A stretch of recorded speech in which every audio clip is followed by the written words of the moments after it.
ಹಾಸನದಲ್ಲಿ ಬೀಟಮ್ಮ ಗ್ಯಾಂಗ್ ಹಾವಳಿಗೆ ರೈತರು ತತ್ತರಿಸಿ ಹೋಗಿದ್ದಾರೆ. ಬೆಳೆದಂತ ಬೆಳೆಯನ್ನ ಈ ಗ್ಯಾಂಗ್ ಸಂಪೂರ್ಣವಾಗಿ ಸರ್ವನಾಶ ಮಾಡಿದೆ. ಬೇಲೂರು ತಾಲೂಕು ಮಾಳಗೆರೆ ಗ್ರಾಮದಲ್ಲಿ 10 ಎಕರೆ ಪ್ರದೇಶದಲ್ಲಿ ಬೆಳೆದಿದ್ದ ಬೆಳೆ ಸಂಪೂರ್ಣ ನಾಶವಾಗಿದೆ ಬೀಟಮ್ಮ ಗ್ಯಾಂಗ್ನಿಂದಾಗಿ.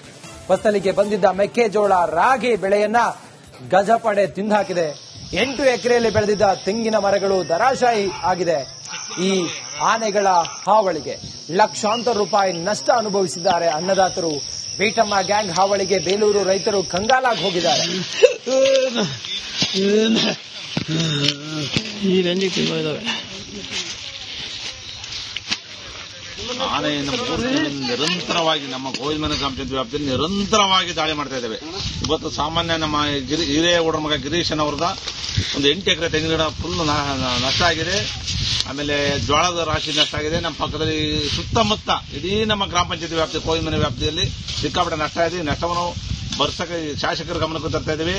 ಮೊನ್ನೆ ಒಂದ್ಸರಿ ಸ್ಟ್ರೈಕ್ ಮಾಡಿದ್ದು ಡಿಎಫ್ಒ ಆರ್ಎಫ್ಒ ಹೇಳಿದ್ರು ಇನ್ನು ವಾರದೊಳಗೆ ಸ್ಥಳಾಂತರ ಮಾಡಿಸ್ತೀವಿ ಅಂತ. ಇದುವರೆಗೂ ಸ್ಥಳಾಂತರ ಮಾಡಿಸಿಲ್ಲ. ಆದಷ್ಟು ರೈತರಿಗೆ ಹೆಚ್ಚಿನ ಪರಿಹಾರವನ್ನು ಕೊಡಿಸಿ ಶಾಶ್ವತ ಪರಿಹಾರವನ್ನು ಕಂಡುಕೊಳ್ಬೇಕಾಗಿ ಕೊಡಿಸಲಿಲ್ಲ ಅಂದ್ರೆ ನಾವು ಎಸಿ ಡಿಸಿ ಹತ್ರ ಡಿಸಿ ಕಚೇರಿ ಹತ್ರ ಧರಣಿ ಕೂರ್ತೀವಿ. ನಮ್ಮ ಸುತ್ತ ರೈತರೆಲ್ಲ ಸೇರಿ ಧರಣಿ ಡಿಸಿ ಆಫೀಸ್ ಕೂರ್ತೀವಿ. ಆಮೇಲೆ ನಮ್ಮ ಶಾಸಕರ ಗಮನಕ್ಕೆ ತರಬೇಕಾದೇನಂದ್ರೆ ಶಾಸಕರು ಹೆಚ್ಚು ರೈತರಿಗೆ ಗಮನ ವಹಿಸಿ ತಾಲೂಕಿನಾದ್ಯಂತ ರೈತರ ಕಷ್ಟವನ್ನು ಆಲಿಸಿ ಇದಕ್ಕೆ ಶಾಶ್ವತ ಪರಿಹಾರವನ್ನು ರಾಜ್ಯ ಅರಣ್ಯ ಸಚಿವರ ಹತ್ರ ಮಾತಾಡಿ ಶಾಶ್ವತ ಪರಿಹಾರ ಕಂಡುಕೊಡಬೇಕಾಗಿ ಕೇಳುತ್ತೀವಿ.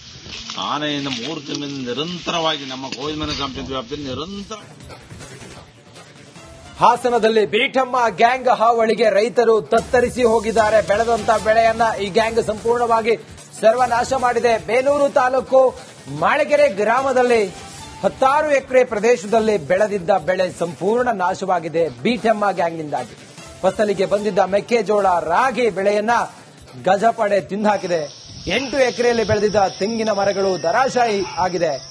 ಈ ಆನೆಗಳ ಹಾವಳಿಗೆ ಲಕ್ಷಾಂತರ ರೂಪಾಯಿ ನಷ್ಟ ಅನುಭವಿಸಿದ್ದಾರೆ ಅನ್ನದಾತರು. ಬೀಟಮ್ಮ ಗ್ಯಾಂಗ್ ಹಾವಳಿಗೆ ಬೇಲೂರು ರೈತರು ಕಂಗಾಲಾಗಿ ಹೋಗಿದ್ದಾರೆ. ಈ ರೇಂಜಿಗೆ ತುಂಬ ಇದಾವೆ. ಆನೆಯಿಂದ 3 ತಿಂಗಳಿಂದ ನಿರಂತರವಾಗಿ ನಮ್ಮ ಗೋವಿಂದಮನೆ ಗ್ರಾಮ ಪಂಚಾಯತ್ ವ್ಯಾಪ್ತಿಯಲ್ಲಿ ನಿರಂತರವಾಗಿ ದಾಳಿ ಮಾಡ್ತಾ ಇದ್ದೇವೆ. ಇವತ್ತು ಸಾಮಾನ್ಯ ನಮ್ಮ ಹಿರೇಗೌಡರ ಮಗ ಗಿರೀಶನ್ ಅವರದ ಒಂದು 8 ಎಕರೆ ತೆಂಗಿನ ಗಿಡ ಫುಲ್ ನಷ್ಟ ಆಗಿದೆ.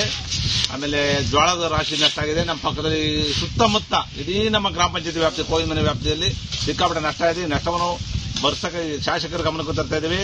ಮೊನ್ನೆ ಒಂದ್ಸರಿ ಸ್ಟ್ರೈಕ್ ಮಾಡಿದ್ದು ಡಿಎಫ್ಒ ಆರ್ಎಫ್ಒ ಹೇಳಿದ್ರು ಇನ್ನು ವಾರದೊಳಗೆ ಸ್ಥಳಾಂತರ ಮಾಡಿಸ್ತೀವಿ ಅಂತ. ಇದುವರೆಗೂ ಸ್ಥಳಾಂತರ ಮಾಡಿಸಿಲ್ಲ. ಆದಷ್ಟು ರೈತರಿಗೆ ಹೆಚ್ಚಿನ ಪರಿಹಾರವನ್ನು ಕೊಡಿಸಿ ಶಾಶ್ವತ ಪರಿಹಾರವನ್ನು ಕಂಡುಕೊಳ್ಬೇಕಾಗಿ ಕೊಡಿಸಲಿಲ್ಲ ಅಂದ್ರೆ ನಾವು ಎಸಿ ಡಿಸಿ ಹತ್ರ ಡಿಸಿ ಕಚೇರಿ ಹತ್ರ ಧರಣಿ ಕೂರ್ತೀವಿ. ನಮ್ಮ ಸುತ್ತ ರೈತರೆಲ್ಲ ಸೇರಿ ಧರಣಿ ಡಿಸಿ ಆಫೀಸ್ ಕೂರ್ತೀವಿ. ಆಮೇಲೆ ನಮ್ಮ ಶಾಸಕರ ಗಮನಕ್ಕೆ ತರಬೇಕಾದೇನಂದ್ರೆ ಶಾಸಕರು ಹೆಚ್ಚು ರೈತರಿಗೆ ಗಮನ ವಹಿಸಿ ತಾಲೂಕಿನಾದ್ಯಂತ ರೈತರ ಕಷ್ಟವನ್ನು ಆಲಿಸಿ ಇದಕ್ಕೆ ಶಾಶ್ವತ ಪರಿಹಾರವನ್ನು ರಾಜ್ಯ ಅರಣ್ಯ ಸಚಿವರ ಹತ್ರ ಮಾತಾಡಿ ಶಾಶ್ವತ ಪರಿಹಾರ ಕಂಡುಕೊಡಬೇಕಾಗಿ ಕೇಳುತ್ತೀವಿ. ಆನೆಯಿಂದ 3 ತಿಂಗಳಿಂದ ನಿರಂತರವಾಗಿ ನಮ್ಮ ಗೋವಿಂದಮನೆ ಗ್ರಾಮ ಪಂಚಾಯತ್ ವ್ಯಾಪ್ತಿಯಲ್ಲಿ ನಿರಂತರ.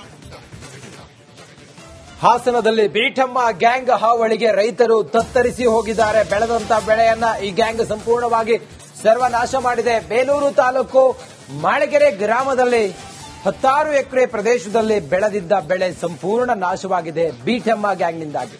ಫಸಲಿಗೆ ಬಂದಿದ್ದ ಮೆಕ್ಕೆಜೋಳ, ರಾಗಿ ಬೆಳೆಯನ್ನ ಗಜಪಡೆ ತಿಂದುಹಾಕಿದೆ. 8 ಎಕರೆಯಲ್ಲಿ ಬೆಳೆದಿದ್ದ ತೆಂಗಿನ ಮರಗಳು ಧರಾಶಾಯಿ ಆಗಿದೆ. ಈ ಆನೆಗಳ ಹಾವಳಿಗೆ ಲಕ್ಷಾಂತರ ರೂಪಾಯಿ ನಷ್ಟ ಅನುಭವಿಸಿದ್ದಾರೆ ಅನ್ನದಾತರು. ಬೀಟಮ್ಮ ಗ್ಯಾಂಗ್ ಹಾವಳಿಗೆ ಬೇಲೂರು ರೈತರು ಕಂಗಾಲಾಗಿ ಹೋಗಿದ್ದಾರೆ. ಈ ರೇಂಜಿಗೆ ತುಂಬ ಇದಾವೆ. ಆನೆಯಿಂದ 3 ತಿಂಗಳಿಂದ ನಿರಂತರವಾಗಿ ನಮ್ಮ ಗೋವಿಂದಮನೆ ಗ್ರಾಮ ಪಂಚಾಯತ್ ವ್ಯಾಪ್ತಿಯಲ್ಲಿ ನಿರಂತರವಾಗಿ ದಾಳಿ ಮಾಡ್ತಾ ಇದ್ದೇವೆ. ಇವತ್ತು ಸಾಮಾನ್ಯ ನಮ್ಮ ಹಿರೇಗೌಡರ ಮಗ ಗಿರೀಶನ್ ಅವರದ ಒಂದು 8 ಎಕರೆ ತೆಂಗಿನ ಗಿಡ ಫುಲ್ ನಷ್ಟ ಆಗಿದೆ. ಆಮೇಲೆ ಜೋಳದ ರಾಶಿ ನಷ್ಟ ಆಗಿದೆ. ನಮ್ಮ ಪಕ್ಕದಲ್ಲಿ ಸುತ್ತಮುತ್ತ ಇಡೀ ನಮ್ಮ ಗ್ರಾಮ ಪಂಚಾಯತ್ ವ್ಯಾಪ್ತಿ ಗೋವಿಂದಮನೆ ವ್ಯಾಪ್ತಿಯಲ್ಲಿ ಸಿಕ್ಕಾಪಟ್ಟೆ ನಷ್ಟ ಇದೆ. ನಷ್ಟವನ್ನು ಬರ್ಸಕ್ಕೆ ಶಾಸಕರ ಗಮನಕ್ಕೂ ತರ್ತಾ ಇದ್ದೀವಿ. ಮೊನ್ನೆ ಒಂದ್ಸರಿ ಸ್ಟ್ರೈಕ್ ಮಾಡಿದ್ದು ಡಿಎಫ್ಒ ಆರ್ಎಫ್ಒ ಹೇಳಿದ್ರು ಇನ್ನು ವಾರದೊಳಗೆ ಸ್ಥಳಾಂತರ ಮಾಡಿಸ್ತೀವಿ ಅಂತ. ಇದುವರೆಗೂ ಸ್ಥಳಾಂತರ ಮಾಡಿಸಿಲ್ಲ. ಆದಷ್ಟು ರೈತರಿಗೆ ಹೆಚ್ಚಿನ ಪರಿಹಾರವನ್ನು ಕೊಡಿಸಿ ಶಾಶ್ವತ ಪರಿಹಾರವನ್ನು ಕಂಡುಕೊಡಬೇಕಾಗಿ ಕೊಡಿಸಲಿಲ್ಲ ಅಂದ್ರೆ ನಾವು AC DC ಹತ್ರ DC ಕಚೇರಿ ಹತ್ರ ಧರಣಿ ಕೂರ್ತೀವಿ. ನಮ್ಮ ಸುತ್ತ ರೈತರೆಲ್ಲ ಸೇರಿ ಧರಣಿ DC ಆಫೀಸ್ ಕೂರ್ತೀವಿ. ಆಮೇಲೆ ನಮ್ಮ ಶಾಸಕರ ಗಮನಕ್ಕೆ ತರಬೇಕಾದೇನಂದ್ರೆ ಶಾಸಕರು ಹೆಚ್ಚು ರೈತರಿಗೆ ಗಮನ ವಹಿಸಿ ತಾಲೂಕಿನಾದ್ಯಂತ ರೈತರ ಕಷ್ಟವನ್ನು ಆಲಿಸಿ ಇದಕ್ಕೆ ಶಾಶ್ವತ ಪರಿಹಾರವನ್ನು ರಾಜ್ಯ ಅರಣ್ಯ ಸಚಿವರ ಹತ್ರ ಮಾತಾಡಿ ಶಾಶ್ವತ ಪರಿಹಾರ ಕಂಡುಕೊಡಬೇಕಾಗಿ ಕೇಳಿದ್ವಿ. ಆನೆಯಿಂದ 3 ತಿಂಗಳಿಂದ ನಿರಂತರವಾಗಿ ನಮ್ಮ ಕೋಯಿಲ್ಮನೆ ಗ್ರಾಮ ಪಂಚಾಯತ್ ವ್ಯಾಪ್ತಿಯಲ್ಲಿ ನಿರಂತರ. ಹಾಸನದಲ್ಲಿ ಬೀಟಮ್ಮ ಗ್ಯಾಂಗ್ ಹಾವಳಿಗೆ ರೈತರು ತತ್ತರಿಸಿ ಹೋಗಿದ್ದಾರೆ. ಬೆಳೆದಂತ ಬೆಳೆಯನ್ನ ಈ ಗ್ಯಾಂಗ್ ಸಂಪೂರ್ಣವಾಗಿ ಸರ್ವನಾಶ ಮಾಡಿದೆ. ಬೇಲೂರು ತಾಲೂಕು ಮಾಳಗೆರೆ ಗ್ರಾಮದಲ್ಲಿ 10 ಎಕರೆ ಪ್ರದೇಶದಲ್ಲಿ ಬೆಳೆದಿದ್ದ ಬೆಳೆ ಸಂಪೂರ್ಣ ನಾಶವಾಗಿದೆ ಬೀಟಮ್ಮ ಗ್ಯಾಂಗ್ನಿಂದಾಗಿ. ಫಸಲಿಗೆ ಬಂದಿದ್ದ ಮೆಕ್ಕೆಜೋಳ, ರಾಗಿ ಬೆಳೆಯನ್ನ ಗಜಪಡೆ ತಿಂದುಹಾಕಿದೆ. 8 ಎಕರೆಯಲ್ಲಿ ಬೆಳೆದಿದ್ದ ತೆಂಗಿನ ಮರಗಳು ಧರಾಶಾಯಿ ಆಗಿದೆ. ಈ ಆನೆಗಳ ಹಾವಳಿಗೆ ಲಕ್ಷಾಂತರ ರೂಪಾಯಿ ನಷ್ಟ ಅನುಭವಿಸಿದ್ದಾರೆ ಅನ್ನದಾತರು. ಬೀಟಮ್ಮ ಗ್ಯಾಂಗ್ ಹಾವಳಿಗೆ ಬೇಲೂರು ರೈತರು ಕಂಗಾಲಾಗಿ ಹೋಗಿದ್ದಾರೆ. ಈ ರಂಜಿ ತುಂಬ ಇದಾವೆ. ಆನೆಯಿಂದ 3 ತಿಂಗಳಿಂದ ನಿರಂತರವಾಗಿ ನಮ್ಮ ಕೋಯಿಲ್ಮನೆ ಗ್ರಾಮ ಪಂಚಾಯತ್ ವ್ಯಾಪ್ತಿಯಲ್ಲಿ ನಿರಂತರವಾಗಿ ದಾಳಿ ಮಾಡ್ತಾ ಇದ್ದೇವೆ. ಇವತ್ತು ಸಾಮಾನ್ಯ ನಮ್ಮ ಹಿರೇಗೌಡರ ಮಗ ಗಿರೀಶನ್ ಅವರದ ಒಂದು 8 ಎಕರೆ ತೆಂಗಿನ ಗಿಡ ಫುಲ್ ನಷ್ಟ ಆಗಿದೆ. ಆಮೇಲೆ ಜೋಳದ ರಾಶಿ ನಷ್ಟ ಆಗಿದೆ. ನಮ್ಮ ಪಕ್ಕದಲ್ಲಿ ಸುತ್ತಮುತ್ತ ಇಡೀ ನಮ್ಮ ಗ್ರಾಮ ಪಂಚಾಯತ್ ವ್ಯಾಪ್ತಿ ಕೋಯಿಲ್ಮನೆ ವ್ಯಾಪ್ತಿಯಲ್ಲಿ ಸಿಕ್ಕಾಪಟ್ಟೆ ನಷ್ಟ ಇದೆ. ನಷ್ಟವನ್ನು ಬರ್ಸಕ್ಕೆ ಶಾಸಕರ ಗಮನಕ್ಕೆ ತರ್ತಾ ಇದ್ದೀವಿ. ಮೊನ್ನೆ ಒಂದ್ಸರಿ ಸ್ಟ್ರೈಕ್ ಮಾಡಿದ್ದು DFO RFO ಎಲ್ಲ ಹೇಳಿದ್ರು ವಾರದೊಳಗೆ ಸ್ಥಳಾಂತರ ಮಾಡಿಸ್ತೀವಿ ಅಂತ. ಇದುವರೆಗೂ ಸ್ಥಳಾಂತರ ಮಾಡಿಸಿಲ್ಲ. ಆದಷ್ಟು ರೈತರಿಗೆ ಹೆಚ್ಚಿನ ಪರಿಹಾರವನ್ನು ಕೊಡಿಸಿ ಶಾಶ್ವತ ಪರಿಹಾರವನ್ನು ಕಂಡುಕೊಡಬೇಕಾಗಿ ಕೊಡಿಸಲಿಲ್ಲ ಅಂದ್ರೆ ನಾವು AC DC ಹತ್ರ DC ಕಚೇರಿ ಹತ್ರ ಧರಣಿ ಕೂರ್ತೀವಿ. ನಮ್ಮ ಸುತ್ತ ರೈತರೆಲ್ಲ ಸೇರಿ ಧರಣಿ DC ಆಫೀಸ್ ಕೂರ್ತೀವಿ. ಆಮೇಲೆ ನಮ್ಮ ಶಾಸಕರ ಗಮನಕ್ಕೆ ತರಬೇಕಾದೇನಂದ್ರೆ ಶಾಸಕರು ಹೆಚ್ಚು ರೈತರಿಗೆ ಗಮನ ವಹಿಸಿ ತಾಲೂಕಿನಾದ್ಯಂತ ರೈತರ ಕಷ್ಟವನ್ನು ಆಲಿಸಿ ಇದಕ್ಕೆ ಶಾಶ್ವತ ಪರಿಹಾರವನ್ನು ರಾಜ್ಯ ಅರಣ್ಯ ಸಚಿವರ ಹತ್ರ ಮಾತಾಡಿ ಶಾಶ್ವತ ಪರಿಹಾರ ಕಂಡುಕೊಡಬೇಕಾಗಿ ಕೇಳಿದ್ವಿ. ಆನೆಯಿಂದ 3 ತಿಂಗಳಿಂದ ನಿರಂತರವಾಗಿ ನಮ್ಮ ಕೋಯಿಲ್ಮನೆ ಗ್ರಾಮ ಪಂಚಾಯತ್ ವ್ಯಾಪ್ತಿಯಲ್ಲಿ ನಿರಂತರ. ನಮಸ್ಕಾರ, ಕರ್ನಾಟಕ ಪ್ರೈಮ್ ಟೈಮ್ಗೆ ಸ್ವಾಗತ. ನಾನು ಜಯಪ್ರಕಾಶ್ ಶೆಟ್ಟಿ. ಇಡೀ ಕರ್ನಾಡು ಇವತ್ತು ರೆಬೆಲ್ ಆಗಿ ನಿಂತಿದೆ. ಈ ಹಗರಣಗಳನ್ನು ಸದನದಲ್ಲಿ ಪ್ರಸ್ತಾಪ ಮಾಡಲು ಕೂಡ ಕಾಂಗ್ರೆಸ್ ಹಿಂದೇಟು ಹಾಕಿದ್ದೇಕೆ? ನಿಮ್ಗೆ ಸಂಬಳ ಅದಕ್ಕೆ, ನಿಮಗೆ ವಾಹನ ಅದಕ್ಕೆ, ನಿಮಗೆ ವೆಪನ್ ಅದಕ್ಕೆ, ನೀವು ಅದನ್ನು ಸೆರೆ ಹಿಡಬೇಕಾಗಿದೆ. ನೀವು ವಿದ್ಯುತ್ ಬರ ಇದೆ ಅಂತ ಹೇಳ್ತಾ ಇದ್ದೀರಿ. ಎಲ್ಲಿ ಬರ ಇದೆ ನೀವು ಹೇಳಬೇಕು. ಪಾಕಿಸ್ತಾನ್ ಆಕ್ಯುಪೈಡ್ ಕಾಶ್ಮೀರ್ ಅದು ಎಂದೆಂದಿಗೂ ನಮ್ಮದು. 40 ಮೆಷಿನ್ಗಳು ತಂದಿತ್ತು ನೋಟ್ ಎಣಿಸುವುದಕ್ಕೆ, ಅದೇ ಹಾಳಾಯಿತು. ಮಥುರಾದ ಗಲಾಟೆ ಇದೆಯಲ್ಲ, ಅದು ಸ್ಥಳೀಯವಾಗಿ ಕೂತು ಪರಿಹರಿಸಬಹುದಾದಂಥ ಕಾನೂನಿದೆ. ಗ್ಯಾರಂಟಿ ಯೋಜನೆಯಿಂದ ನಷ್ಟ ಆಗಿದೆ, ಲಾಭ ಆಗಿದೆ, ದಯವಿಟ್ಟು ಹೇಳಿ. Dawood Ibrahim most wanted criminal ಯಾವಾಗಾದ? ಇಲ್ಲಿ ತನಕ ಭಾರತ ದೇಶದಲ್ಲಿ ಓರ್ವ ದಲಿತ ಪ್ರಧಾನಿಯಾದಂಥ ಇತಿಹಾಸವೇ ಇಲ್ಲ.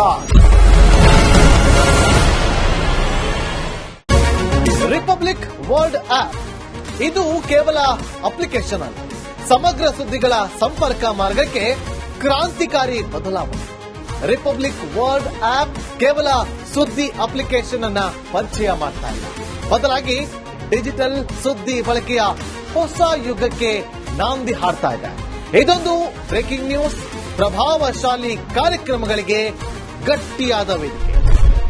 ರಿಪಬ್ಲಿಕ್ ವರ್ಲ್ಡ್ ಅಪ್ಲಿಕೇಶನ್ ಈಗ ಲೈವ್ ಆಗಿದೆ. ಗೂಗಲ್ ಪ್ಲೇ ಸ್ಟೋರ್ ಮತ್ತು ಆಪಲ್ ಆಪ್ ಸ್ಟೋರ್ ಎರಡರಲ್ಲೂ ಲಭ್ಯವಿದೆ. ಈಗಲೇ ಡೌನ್ಲೋಡ್ ಮಾಡಿ.